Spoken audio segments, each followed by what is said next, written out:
Diba? Diyos Ama, maraming salamat, Panginoon, sa salita mo. Thank you, Lord, sa opportunity, Panginoon, na makapagbahagi na yung salita, O God.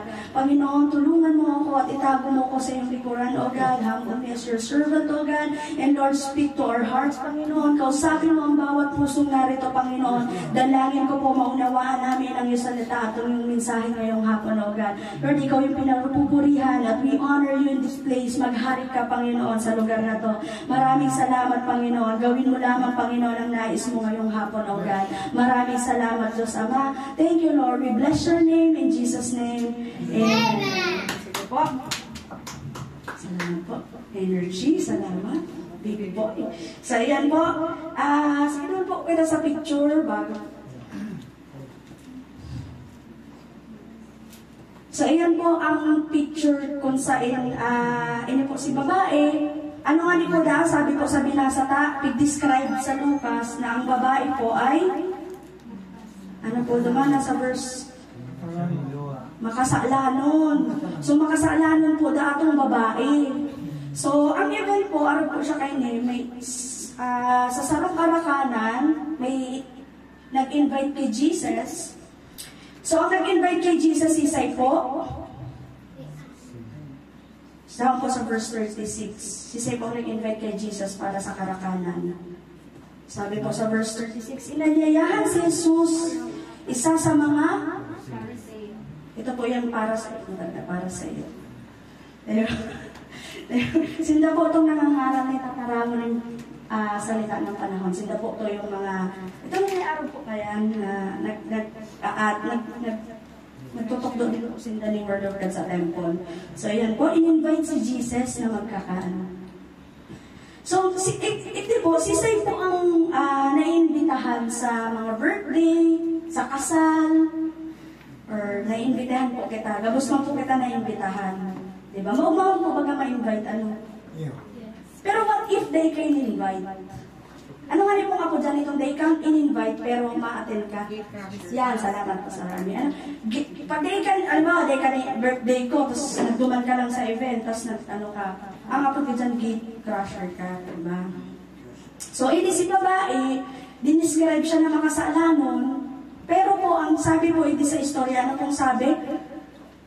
Nagpunta siya, nag-abot po siya. Sige dyan, kita. So, point number 1 po. Sige po. Sabay-sabay po kitang magbasa. Hanggang sa Tagalog po. And, does my worship affect or shape the lives of the people around me? May epekto ba sa buhay ng mga tao sa paligid ko, ang buhay ko, sa pagsamba ko? Salamat po. So, ayan. Sige, balik po kita naman sa scripture. So, uga po kitang karakter. Ang karakter ta po, may Pariseo, and si babae, and si Simon. So, naman muna po kita sa babae. Si babae po, dahil po siya in-invite. Ang in-invite lang po si Jesus. So, ganyan, sa English version po, uga siyang magkakaparehas na term. Uga po siyang dumana. Ang setting kay ni kung paano naabutan ni babae, si Jesus is naka-recline. Naka-recline si Betis. Naka-recline. Yan, salamat. Nakahilay po. Nakahilay. Inadal ko po kung paano po siya naka-recline sa table. Kasi kang inod na panahon na po, itong custom ninda, pag nagkakarakanan da po, na inadapo ni ka mga kampanahon na ni Jesus. Magkakarakanan na da po, kita po baga nakatukaw, tas may lamesa. Yan ang normal ta, or minsan kanya-kanya po kita. Yan ang normal ta, pag nagkakarakanan po kita, nag-gather po sa lamesa. Sinda po, ugwang hilayan talaga, na kung saan may hilay ninda ang bitis ninda. Yan, so naka-recline. So naabutan po ni babae, ito yung si Jesus na ang bitis, itong nakahilay po siya, nakarelax siya. Kasi during that time talagang, at yung tapo na talagang, syempre si Jesus, day po siya hugakon sa pagmiministry, may higos si Jesus sa pagmiministry. So, ang bitis po yan, kang panahon po, makaman sapatos, ang sulot kang panahon is itong sandals. Di ba po pag naglalakaw ka sa mabuhay, mabaybay, maalpog, yan, magapo, maati. So, ayan, naglaog siya. So, ano po ang biniskito that time ni Jesus? Kasi nagparalakaw siya, makang panahon ng mode of transportation. Dahil man nagpadjakay to or nag-ibig si Jesus, paduman sa Paraseyo. Talaga naglakaw lang. So, ano po ang ano kang bitis si Jesus that time? Maalpog, maati. So, ayan, so din ako kasabi po dyan. Nabalitaan niyang kumakain si Jesus sa bahay ng Paraseyo, kaya nagdala siya ng pabango ng sisidlang alabastro. So, yan po, sa ibang version man po, ugang ang sinasabi po dyan na pahamot, pure nard. So, itong nard na po to, gano'n siya oil, na kung saan piniga siya, tapos itong nard na po to, para siya mapuo, kadakon po siyang process, kaya mahalon po siya. So, itong pabango pong ito, sa pag-aaral, dahil ko po aram pong Quran word, pero din-describe din po siya alike sarong tao na sahod. So, dahil ko po aram kung Quran na pinakamataas nindong na sahod, so, i-compute po nindong, ganyan po baga, uba ng 13th month pay, quarterly pay, so, iyan ang halaga kang daradara kang babae. So, uga po akong didindara, bako umaling lifetime work, pero, siguro po mga ano lang yun, less than 500. So, may daradara po si babae. Sabi po dyan, may daradara siya. So, ito nahiling ko po duman si babae po. Yaon po ang courage niya and kusog buot niya na magduman sa harang kang Paraseyo na dahil na siya in-invite, pero nahiling ko po si desperation niya and aram niya itong deepest need niya, nakaipuhan niya si Jesus that time. Kasi di ka man talagang argument kung makabong kaipuhan, di ba?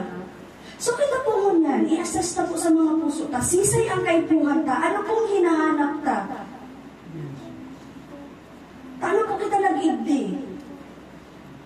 Ano po itong nasa laman kang puso tangon yan, na kaipuhan tang makuha? Yan. So, si babae po, i-describe po siya ng makasaklanon. So, bistado po siya sa buong San Isidro, sa barangay niya na makasaklanon siya. So, malayin po yun, siguro paduman ka pa lang. Uy, yung mga si babaeng, parakbon. Uy, yung mga si babaeng kadakol-agong. Uy, yung mga si babaeng hambugon. So, bago man lang siya makaduman, so, grabe lang, kumbaga, sobrang broke na siya, na talagang grabe na siya, dahil siya tinatanggap ng society kasi bistado man po siya na makasaalanon.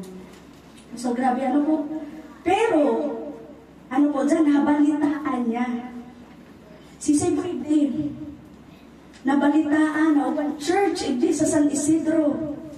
Uy, may church, igdi kada alas 2. Kada Webes may prayer meeting. Diba? Sisi ang nagpasabi sa iyo, kaya pasalamatan tong tao. Pasalamatan na tong tao nag-invite sa to at nagdara sa to sa Panginoon. Kasi ito po talagang tao na to, itong nagkikare talaga sa inyo. So kung sisay man yan, sisay man nila nagdara sa to sa Panginoon, salamat sa inyo program. Ako po napapasalamat ako sa Panginoon sa mga taong talagang, dahil lang po, tinutulod ako pasirit sa Panginoon. Si maugmahon po, maugmahon na kita po, pagpapahiling lang po na kaipuhan ta magdulo kay Jesus, permit, every day, every single day, every oras. Naalala ko po si preaching ni Pastora Armina, kaipuhan ta po ang Panginoon Diyos. Kumayo po ang banal na Espiritu, kumayo po ang Diyos sa buhay ta. Mayo po, mayong saysay po ang buhay ta.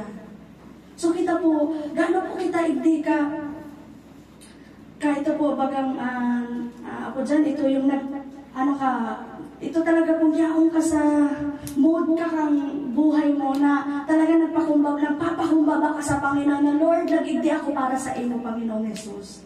Na ano man ang sitwasyon na agihan ko, maigdi ako. Kasi gabos mo po kita probably maaabot ang tataramo ng Panginoon. Kadako lang pong karaparaanan ng Panginoon mo niyan. Kung dahi ka na-invite kang kaklase mo, kung dahi ka na-invite kang kapitbahay mo, ubang social media, di ba? Nag-Facebook ka lang, see you. Sabi po sa invitation ta, handa ka bang sagutin ang panagawagan ng Panginoon sa iyo? So, handa ka po ba? Handa po ba kita? O, pwede man.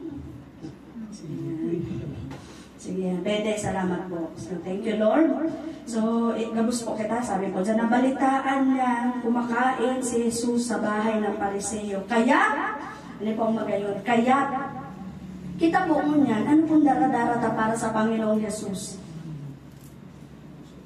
Ano pong dinarata para sa Panginoon mo niyan? Sabi po, dyan nagdala siya ng pabangong sisidlang alabastro. Iyo po to. So, duman po nakalaag si Pahamot.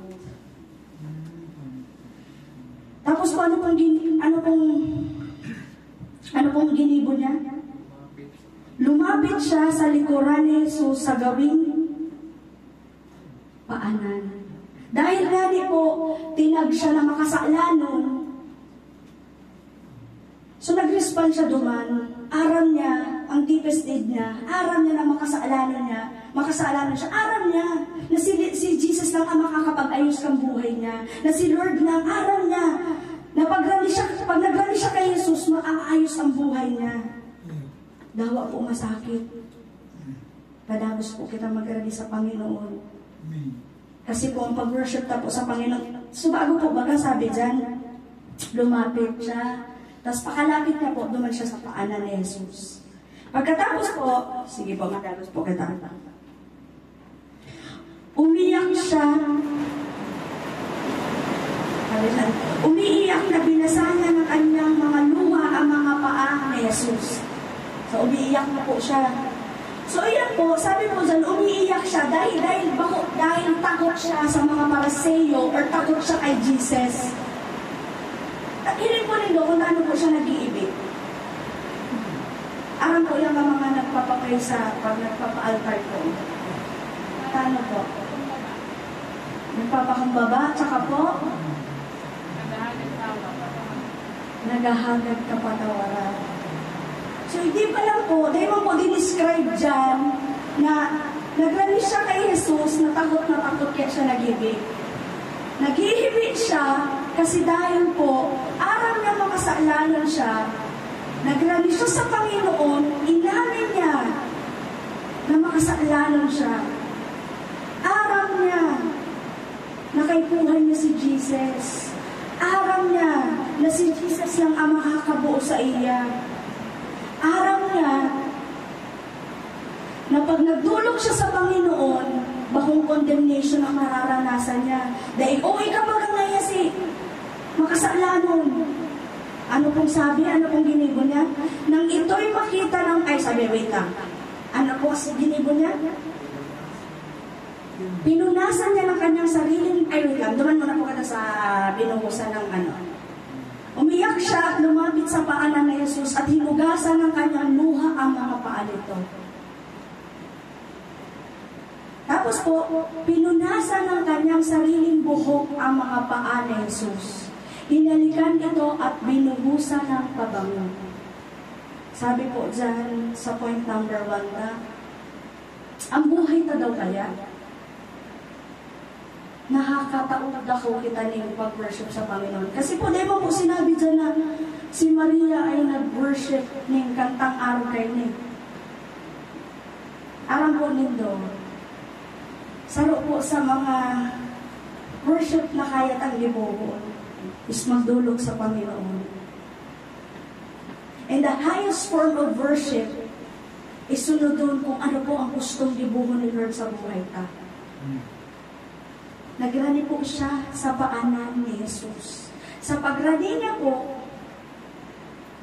masasabi ta po na si din babae, believer po siya ni Lord. And ang ginibo niya po, worship, na hanggang ngunyan po, nilaag sa Biblia, sinurat sa Biblia, inaadalan ka ngunyan para mahiling ta kung paano to yung sinasabi ni Lord na tunay na worship.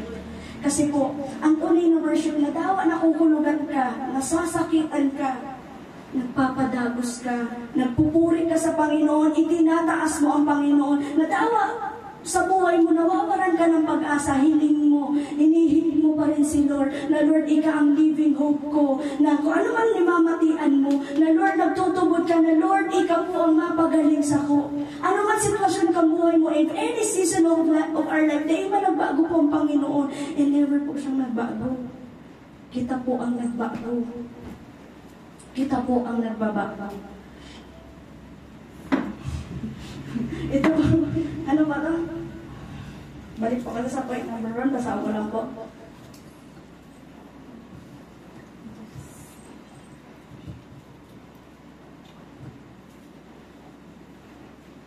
Ay, sige na po, sabi niya. May epekto ba sa buhay ng mga tao sa paligid ko? Ang buhay ko o ang pagsamba ko sa Diyos? Kung paano po ba kita mag-worship nun yan? Hindi ko sinasabi po, pag nag-worship ako, hilingon mo ko. Pero kung paano po tatauan, pahalaga ang Panginoon? Nahihiling ba ito kang ibang tao?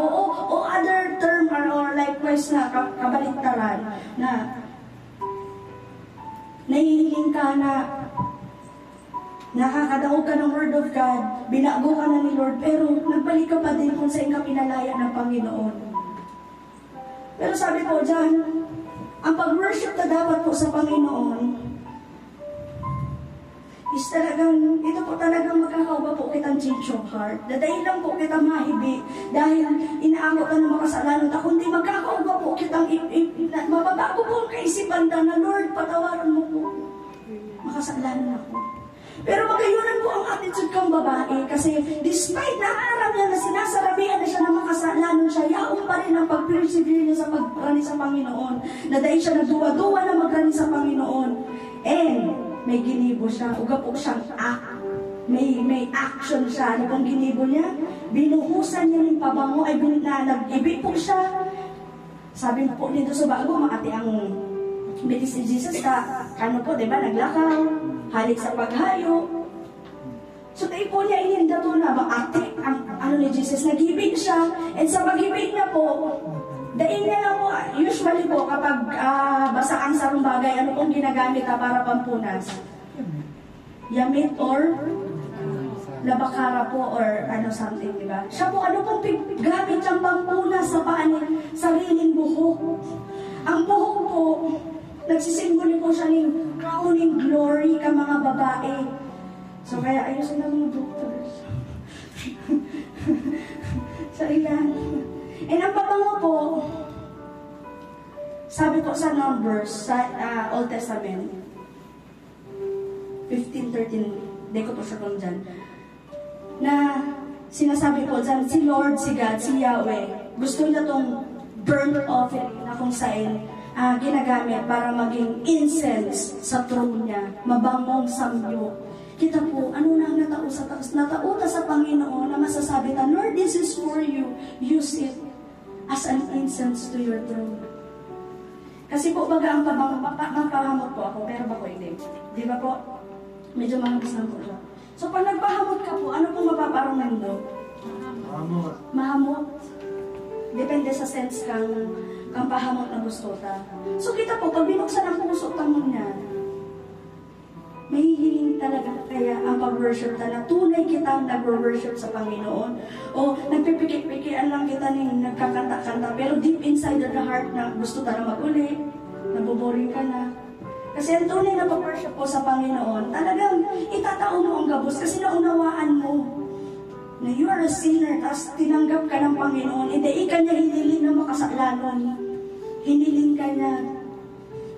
Kundi, and saro pa po sa nahiling ko, hindi pinahalagahan na agad ang, saro, di ba po, tinokdo po. Ano po tinokdo ni Pastor Army na Sunday? About honor, pag-honor. So si babae po, dahil po siya naglaog para nag-introduction, ako po si babaeng makasalanon, agad-agad pong niranihan niya si Jesus. And agad-agad po, kung ano tong purpose na, ano tong kaipuhan niya, tigibo niya agad. So nahiling ko po ito, itong pag-honor niya sa Panginoon. In-honor niya si oras ng Panginoon.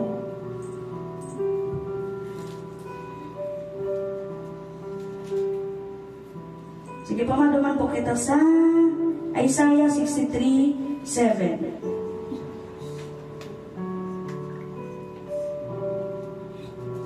Sa English po, sabi po dyan, I will tell all the kindness of the Lord, the deeds of which He to be praised, according to all the Lord has done.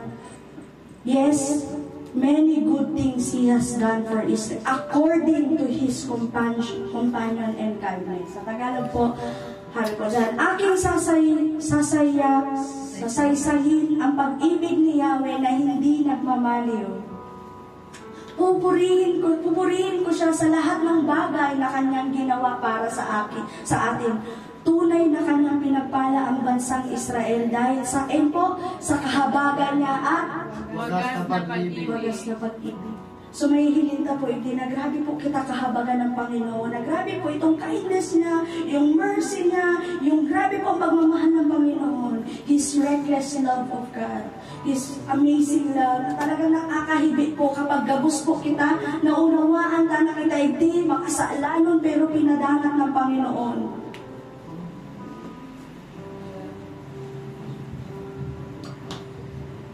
Sige po, tumanak po gata sa number 2.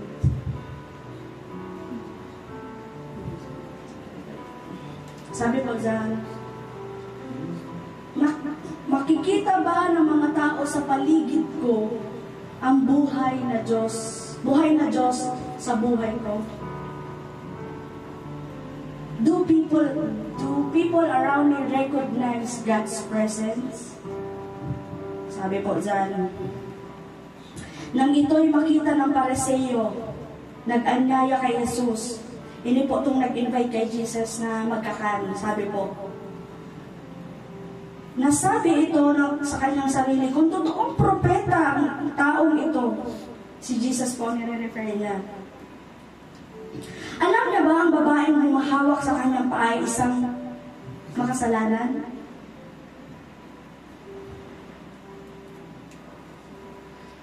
So, sisay, reflecta po sa story kung sisay po kita hindi, kung si babae, si Pariseo, or si Simon po. So, hindi po si Pariseo, aram na po ang law, aram na po itong mga batas ng panahon, aram na po itong mga dapat gibuhon, do this, do that. Pero po, sa story po yan, may ginibo po ba ang Pariseo? Uga po? Uga po. May ginibo po siya. Ang ginibo niya po, kung totoong propeta ang taong ito, dapat ay nalaman niya na ang babaeng humahawak ng kanyang paa isang makasalanan. So, iba ilingon po ang pagkakaiba, no? So, bago po, si babae, dahil aral niya po ng makasalanan siya, may ino-offer siya sa Panginoon, ano po ito, luha niya, and itong mamahal ng pabango. Hindi pong Pariseo, ano siya? Siguro po dahil po siya nagkakasala ka. Dahil niya po nauunawaan kung ano ang pusong nagkakasala. And itong pusong kay buhay ng Savior. Kaya niya nasabi na, ano man yan ninyo, para kaputan ang bitis ni Jesus. So siguro po naaatik na ang Pariseo kasi para kaputan niyang araw kaya ng bitis ni Jesus. So naaatik na siya. And according sa law, since nagkakarakanan ko nga ni Sinda, ugas silang tradisyon na dapat maghugas mo ng kamot bago magkaka. So ini babae, ini man po nito, bako lang kamot ang kinaputan ni Jesus kundi bitis.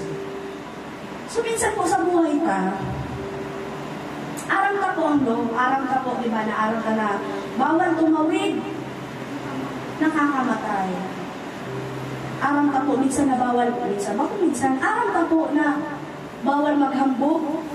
Aram ka po na kapag di po kita nagpa-aram, tapos di mo kita tinukod, tapos nagdabos kita, nag-disobey kita sa parents ka or sa kung sa hindi sa nagpa-aram. Pero po, nagigibo ka. Minsan nakakaligtaan ka pa na, minsan sa madalas, grabe naman yung po pala naman gusto ko pong i-share na talagang sobrang ibang prita po ang quality of education kasi talagang nahahabag po ako sa mga estudyante when it comes sa talagang quality of education na pili na po lang pala muna na ito talagang ma-exam ka tapos siya ang nansimba. So grabe diba? Kumaga, Di ko kapanahon ko po may Google na ubana, pero talagang uso pa man po ang libro.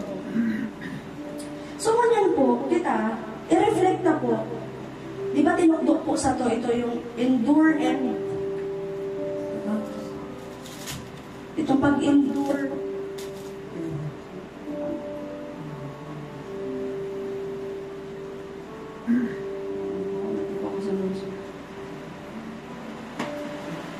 Ito pong tinukdok ni Pastor Ralph.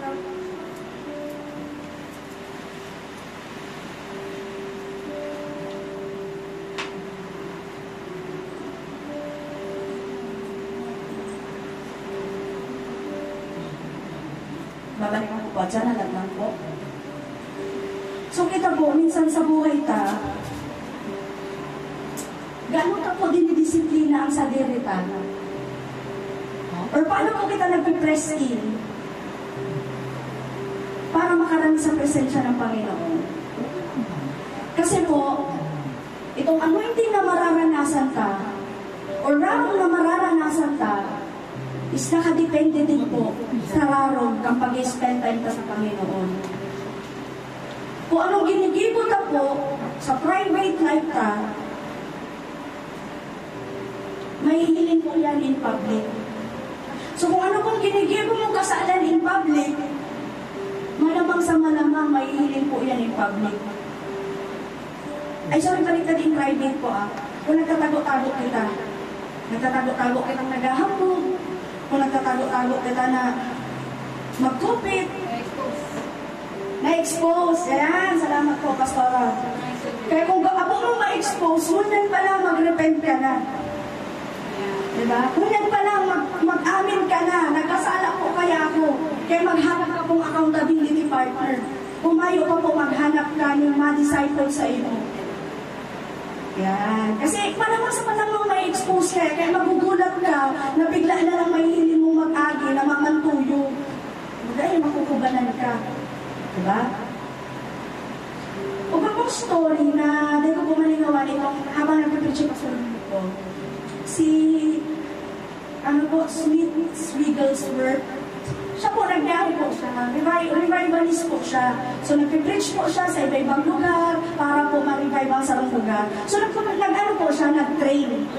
So, nagbiyahe po siya using train. Sa train po, baga maagi ka sa mga bagon. Diba? Ka mga bagon-bagon. Bago pa man po siya makaabot naman sa sitting, design sitting, assignment na, mas pangawan niya. Nag-agi pa lang siya. Itong certain tao, sige na daw pong ibig. Dahil po siya nag-preach. Dahil po siya nag-share ng Word of God. Nag-agi lang po siya. So kita po, pag nagduduman ba kita sa sarong lugar, nare-recognize ng buhay sa Jesus sa buhay ka?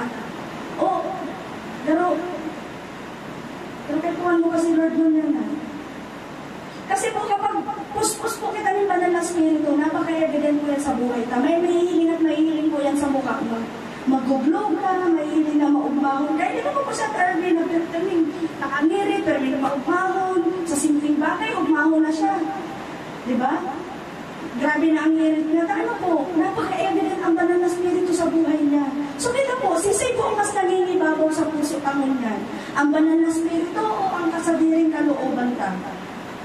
O mas nangingibabaw po ang ito po yan, ito kapag po dyan na sa diring kagustuhan ng gibuhon ka. Diba? Ay, uran-uran. Masira magkapi-kapi, pagkatas magkapi-kapi, maturog-turog. Sunday, 2 p.m. Diba po?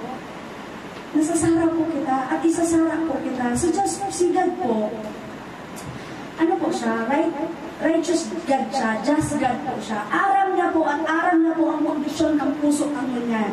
Aram niya po kung anong estado ang puso mo ngunyan. Aram niya po kung nasa income ngunyan. And probably aram ni Lord ang deepest desire mo. So ini po, maugmahon, sabi po. Naalala ko po itong kanta na Alabaster Jar. Itong sabi po, duman, the sum of my desire. Ito po doon ang lyrics na sum of my desire. The fullness of my... It's all I have. feet, Lord, is less than your desire. Yan. Kita po, minsan po, minsan, halimbawa po, hinailay po ni Pastor Arno Subago, na siguro po nakakaranas kita ng kakulangan, kasi dahil po, probably, dikit man lang ang tinatanita sa kingdom of God. So probably, dikit man lang din po ang aanihon mo. Pero po kapag grabe ka din magtao, grabe ka magtanong sa kingdom ni Lord, grabe din po ang mararanasan mo pagpapala. Same din kung ano po ang ginigibo na sa kapwa ka. Diba? Kung anong itinanim mo, yan ang aanihin mo. Diba? Kung nagtanim ka ng pagmamahal, aani ka ng pagmamahal. Kung nagtanim ka ng galit, galit din ang ano po. Kung nagsiselos ka, mahiling at mahiling yan, napaka-dangerous po kang selos. Eh po, mabilis lang na story. Ang routine ko po, pag nag-uuli, nagduduyan. Tapos po, sa pagduduyan ko, automatic po, si Saro kong aki, si Cassie, masampa na po siya sa ko. Eh siguro nag-ihi siya o naghalik siya. Tapos, sa iraron ko si Jello. Since naghalik si Cassie, kinarga ko si Jello. Duman po sa duyan. Kasi sinabihan ko, anak, I love you. Ina-affirm ko siya kung gaano ko kapadakat si Jello. Tapos dito po aram na nasa likod na pala si Cassie ang duyan. Aram po nito, bigla na lang ako nahulog sa duyan. Tano po, hinat-ngat ni Cassie kong duyan. So malala ang selos. Dangerous. Dahil po kita magselos. Kung nagsiselos ka, ngayon po, dito sa river, dahil po kita magtarampuhan. Magkasarano po kita. Magpadaratan po kita. Let's honor one another. Kung may namamatayan na ng pansaro, diba? Let's carry each other's burden. Diba? Magtarabangan po kita. Sarong pamilya po kita, ibli. Ita po pa naigi ng selo sa puso ka. Diba? O tano yan na pupusta. Tano yan nakakapag-intang sa ako daipa. I-desire mo pa. Diba? Data po question noon kung paano naghihiro ang Panginoon sa lambang saro. Mahalaga po ang buhay ta po, nagiging living testimony sa kapwa ta, sa luwas, and lalo po kung nasa info kita mo yan. Na maiiling po talaga ninda na, ay, iyo, born again yan. O baka sabi yun, kung iba pang religion mo, kaya mag-repent po kita. Pag sinabihan ka, ay, mahon po, kansoon na talagang grabe po.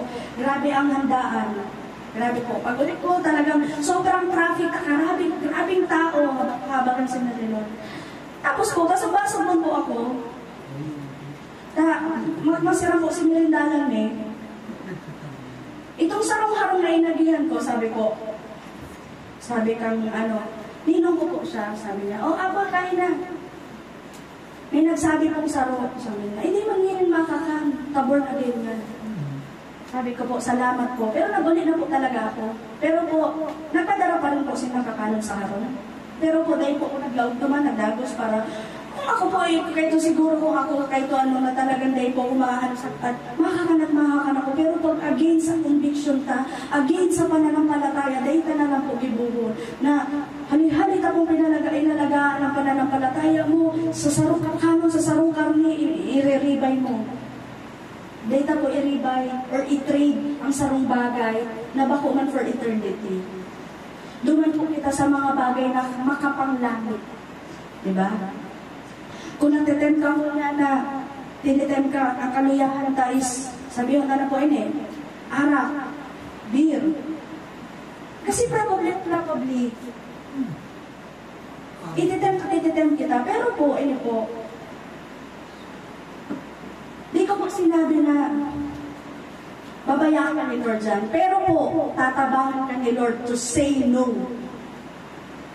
Kasi po pinagtagumpayan ka na ni Lord. Niridim ka na niya.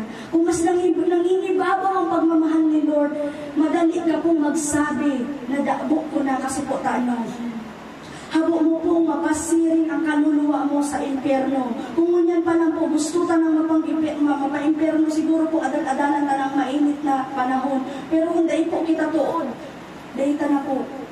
Adalan ta po ngunyan kung paano magpuri sa Panginoon. Adalan ta po kung paano maging mamuhay ng banal. Adalan ta po kung ano po ang mga bagay na makakatabang sa to para dahil na po kita mahulog sa kasalan. Kasi minsan akala ta nakatindog kita. pero pahulog ka na pala. Adalan ka po. Kasi po sa Panginoon, seryoso po sa pag-aabot sa to. Si Lord po, seryoso po siya sa pagmamahal niya sa to. Si Jesus po, seryoso na pong ginipo itong ginipo niya on the cross. Dahil po siya nagduwa-duwa na ipako sa cross. Para ano po? Sa kasalan ko, sa kasalan mo. Kaya po may nararanasan kitang amazing grace, amazing love of God, unconditional love. Siguro po kung dahil nagadan si Kristo sa krus ng Kalbaryo, malamang po, gabos po kita pa impyerno. Aram ta po ang katotohanan na kapag daita po tinanggap si Jesus, sa po kita? Impyerno. Kasi sabi po, ang kabayaran ng kasalanan ay narata po yan. Kaya daita na po, gibuhon or paulit-ulitin ang paggibo ng kasalan. Si Lord po, padangaton po kita, but He hates sin. Habol niya po sa kasalan. Kaya dahil nagmamanifest ang banal na spirito sa buhay, tatano, nag-quench ang the spirit kasi without holiness, we cannot see God. Dahil po mararanasan ang banal na spirito. Kaya kung na palang po, magpanilig na po kita. Ako po, naano ko sa babae kasi maugmaon po din babae na despite na aram niyang makasalanan siya, nagrani siya. Ang iba po, baga kaya, saka na ako madyan, ma-church kapag ayos na ako. Dahil kita magiging maayos hanggat dahil kita nagrani sa Panginoon. Tinukdo po ni Ada Arvie last prayer meeting na magrani ka sa Panginoon. Hanggat dahil ka naayos, magrani ka sa Panginoon. Hanggat dahil mo pa siya nararanasan, magrani ka sa Panginoon. Hanggang mahiling kang iba, ang buhay ng Diyos ay naghahari sa puso mo, naghahari sa buhay mo. Kasi kung dahil po, sisay po ang paghaharion ka dyan. Sige po, dumana po kayo sa number 3.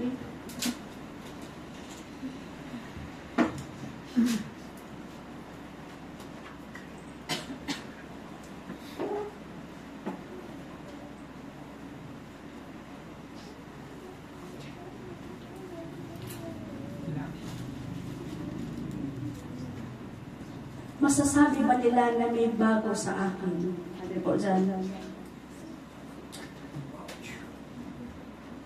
Bilang tugon, inisip ni Pedro na sabi ni Jesus, sa iniisip ni Simon, ano po iyon, Guro? Sagot, sinabi niya, may dalawang tao na may utang at nagpahiram. So parehas po siya pinatawad. Magkaiba lang po ng amount. Pero ano sabi po ni Jesus? Ano pong response ni Jesus? Excuse me po, ika ngaya, nagduman ako sa harong mo, pero dahil mo man lang ako, inofera na, o Marina, hindi ka Jesus maglinig yung bitis. O Jesus, kape mo po. O Jesus, hindi ka po magtuka sa couch para komportable ka.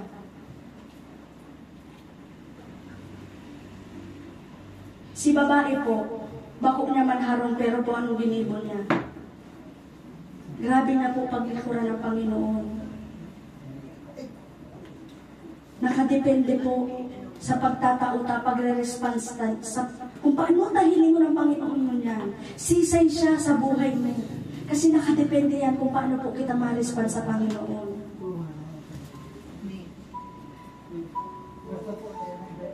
Talagang kay po handa pong idinayang sa tuyang mga sarili, sa sadiri. Kay po handa pong i-crucify, sabi sa Galatians 2:22. Para po mag-resurrect ang Panginoon. And itong level of worship na hinahagad ng Panginoon is through our pain. Gabos po kita nakulugan, gabos po kita may inaagi ng pagsubok, and gabos po kita minsan nawawaran pag-asa. Pero permita pong tandaan, He is a loving Father. Sabay-sabay taluig daw, sabi ko ng John 3:16 sa Tagalog po. Sa gayon na lamang ang pag-ibig ng Diyos sa libutan, kaya ibinigay niya ang kanyang kaisa-isang anak upang ang sino man sumampalataya sa Kanya ay mabigyan ng buhay, magkaroon ng buhay na walang hanggan. Sorry po.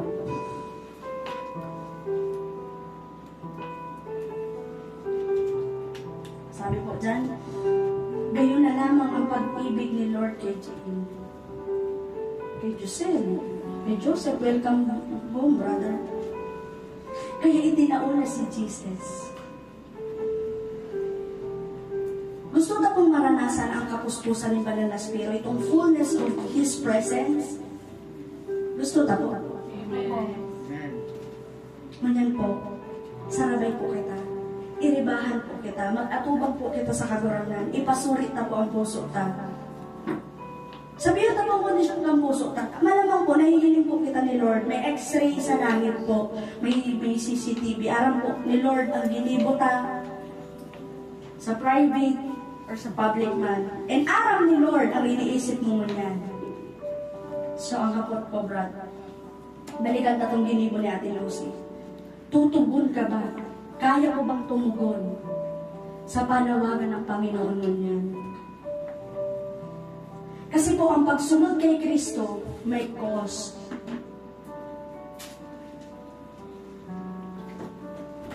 Ang pagsunod kay Kristo, ang sabi na po, pasanon ang sarili araw-araw, ba kung every Sunday, every Monday, kundi araw-araw mo pasanon ang krus.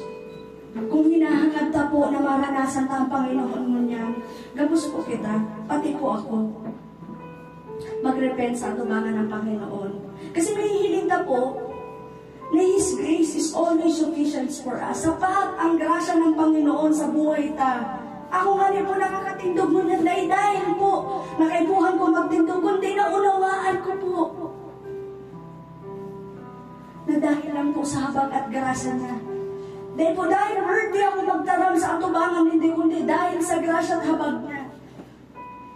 Naranasan ko po ang pag-ibig ng Panginoon kasi taano po, grabe po siya magpadangat sa mga taong nagdudulog sa ila.